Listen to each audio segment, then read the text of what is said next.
سلام، به کانال نغمه های خیال خوش اومدید. امشب همراه هم خواهیم بود با قصه هایی از دل تاریخ پر از رمز و راز. خودتون رو به داستان بسپارید. اگه این لحظات براتون زیبا بود کانال ما رو لایک کنید و سابسکرایب و کامنت یادتون نره.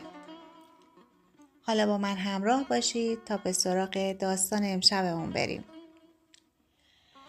اینجا دنیایی برای آرامش، رهایی از دغدغه و سفری به سرزمین رویاهاست.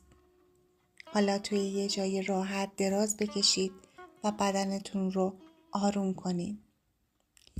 اجازه بدین هر فکری که شما رو خسته کرده آروم آروم دور بشه. چشم‌ها رو ببندین و نفس عمیقی بکشید. با بازدم احساس کنید تمام سنگینی های روز از شونه هاتون رها میشن.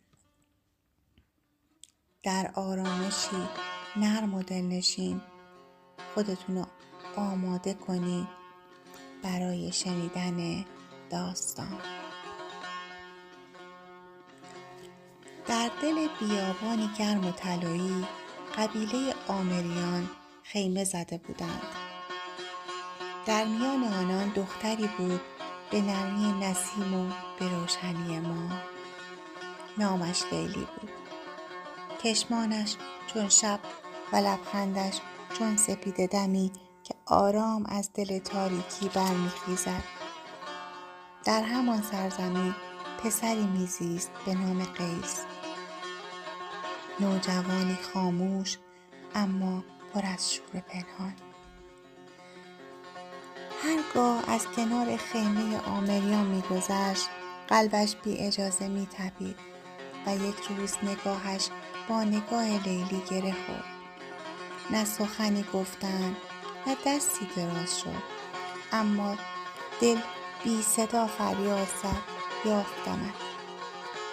از آن روز مجنون آغاز شد. قیس دیگر آن پسر آرام نبود. شبها تا سپیده بیدار می‌ماند. نام لیلی را با بادها زمزمه می‌کرد.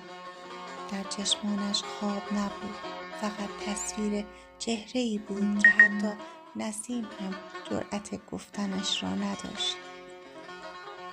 مردم گفتند او دیوانه شده و قیس لبخند زد، زیرا در دلش می‌دانست این جنون زیباترین عقل دنیاست.